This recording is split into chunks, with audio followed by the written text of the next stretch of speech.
I've chosen my title with a sort of sarcastic thought about what a British Trump might do.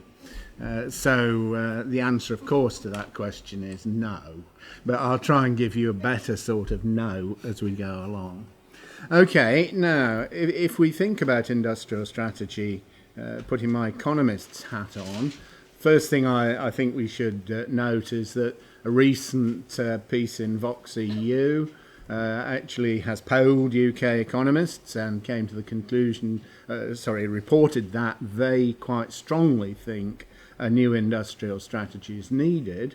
So they were positive about that, but they also said pretty firmly they doubted that the government could deliver it, or deliver it well, or deliver it effectively.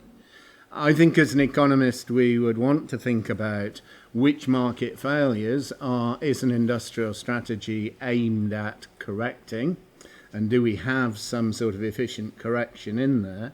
But secondly, we need to recognise that industrial policy is, or has been in the past, prone to government failure.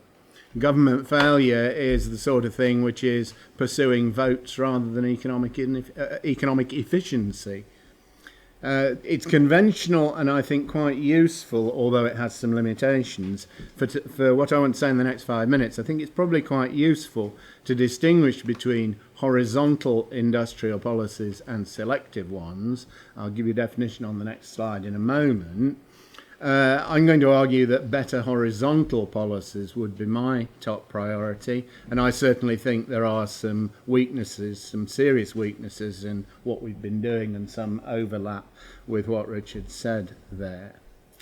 The last bullet point I perhaps better explain a bit more carefully. Brexit makes a difference. Yes, Brexit makes a potentially quite important difference in terms of increasing the potential scope for more selective industrial policies.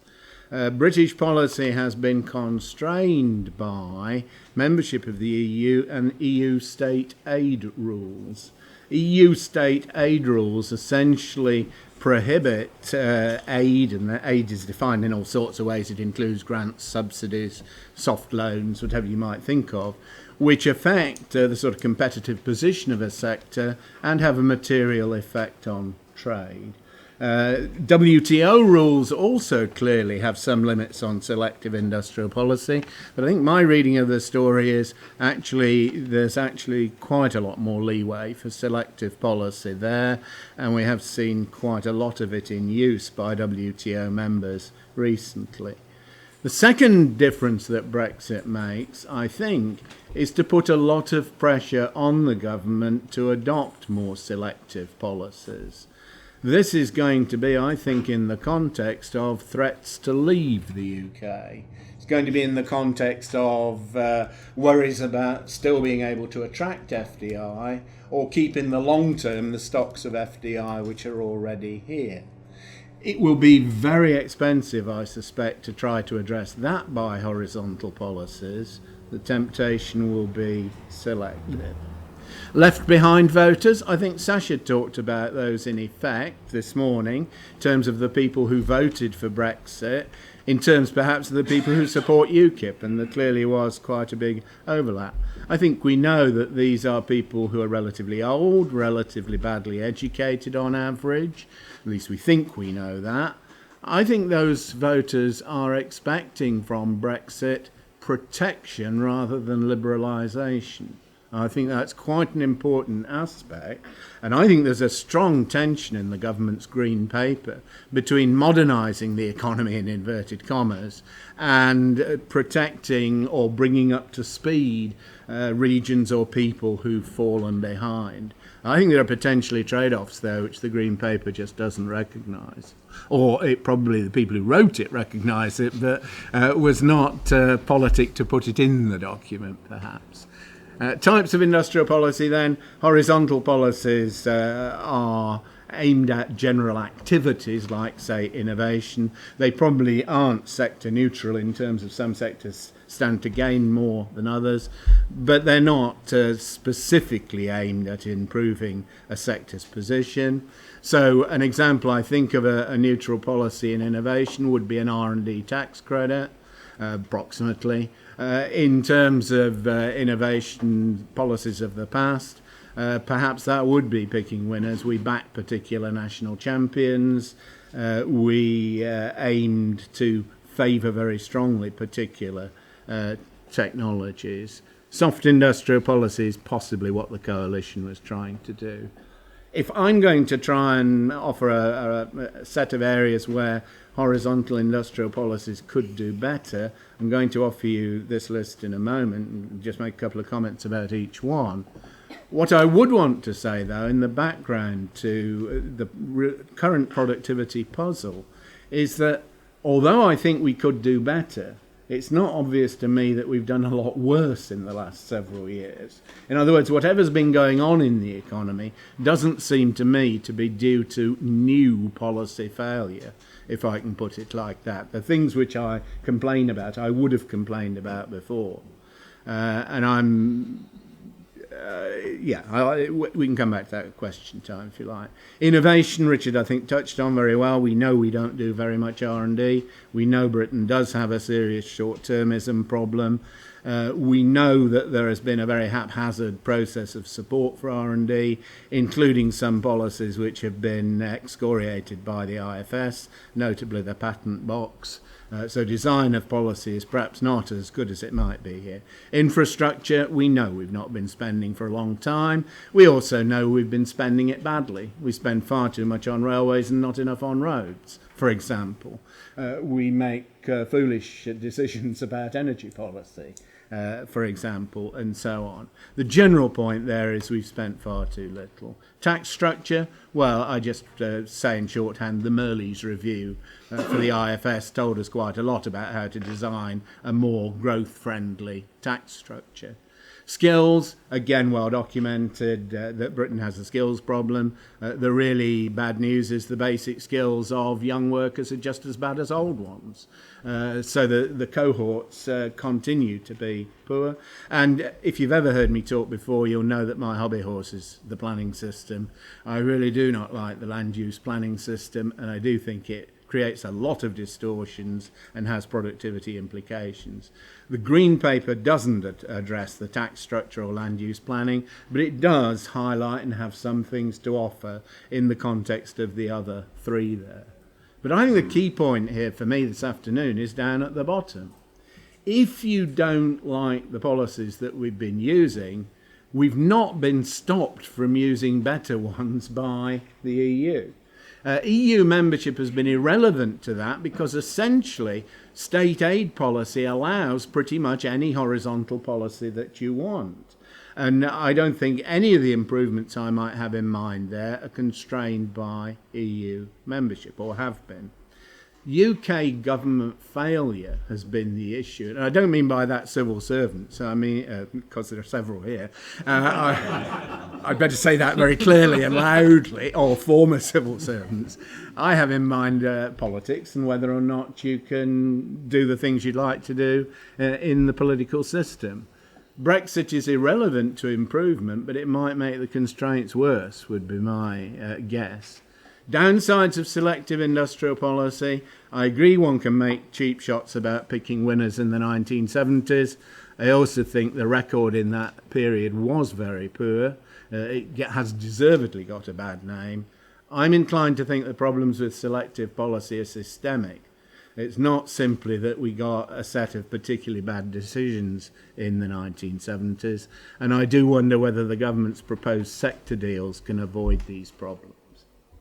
Okay, let me say a word or two more then about hard Brexit, if I can call it that. And I think I'm thinking that hard Brexit is you're out of the single market, you're out of the customs union, you're not in the EEA, let's say. Perhaps it's WTO rules, perhaps it's a trade agreement, which is more specific. I can't see hard Brexit as conducive to the sixth pillar of the industrial strategy, which is basically about, before you look to your green paper, about encouraging trade and investment. actually, no, this has generated a massive handicap against which we need to provide some sort of policies to improve things. We know that trade will reduce a lot. We heard that this morning from Thomas. We know that FDI flows are likely to be much lower as well.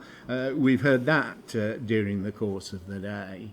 The implication, I think, is we're going to be struggling to keep the investments we've got. If we're struggling to keep the investments we've got, then what I think we will have to do is exercise more selective industrial policy, because it will be too expensive to try and deal with it on a horizontal basis. FDI is going down by 20+%. How much do you think you need to change the corporate tax rate by to compensate for that? A very expensive, large amount, according to the empirical literature. Hard Brexit allows, I think, more selective industrial policy, but this might be something which would be a big feature of any agreement with the EU. Perhaps the EU would insist on something which is an approximation to state aid policies that we're subject to now. If I were thinking of this as an economist, I'd actually probably think that was quite helpful. It might actually reduce ministerial discretion. Because the thing which has happened on exiting, or will have happened on exiting the EU, is we've lost our commitment technology which prevents bad policies. We need a policy framework to constrain ministerial discretion. I'm taking Nissan and Vauxhall to already reveal that to us. And I note the very strong line of argument in the LSE Growth Commission's report, which argues for statutory bodies in that context. Just on the clash between good policy and left behind voters, I think something the British economy needs to be better at is what the literature would call creative destruction. Entry of the new and exit of the old. Not a single mention of that in the Green Paper. UK deploys its resources very badly compared with other countries. The AE statistic, also known as the Ollie Pacus statistic, the allocative efficiency statistic, the bigger that number is, the more your productivity is compared with a random allocation of resources. So the US is 39% better than randomly distributing. Incidentally, if you look at the figure for Greece, it's minus 0.2.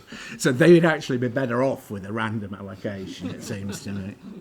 I just pose you the question, are left behind voters and the policies of the current government really likely to be keen on creative destruction? I doubt it. And then let me finish with inclusive growth. The Green Paper, I think, can be interpreted as saying it wants more inclusive growth. That's what we've lacked in the recent past. Globalisation hasn't quite delivered it. We've got policy failures and so on. In that context, linking to what Richard said, I think future technological progress, technological change is a key problem here, that an industrial strategy will have to manage to achieve the progress but actually not leave too many more left behind voters out there in the population. Because what I see the technological changes that Richard mentioned heading towards is a very strong factor-saving bias, which will be the expense of low-wage jobs, low education workers, the left-behind voters who've been hiding in various non-tradable service sectors, liable to have a nasty shock from this kind of technological change. That tells me that a flexible labour market matters. It tells me that skills policy has a new importance, if you like. Concluding comments then, I've already said, will this strategy make Britain great again? Not really. It's not doing enough. It's missing some of the points. It's more a wish list than a set of policy proposals at this point. That's fair enough. It's early in the game. I don't, however, see radical reform being on the agenda. I don't see this being the 1940s or the 1980s, whichever of those you prefer, and different voters would prefer different sorts. I don't think it's either of them. I don't think there's any way to bring back the world we have lost for the left-behind voter. If we did manage to resuscitate manufacturing, it would be with value added, but not with jobs. And I don't think, in the end, the Green Paper is anywhere near a persuasive blueprint for what we might call inclusive growth.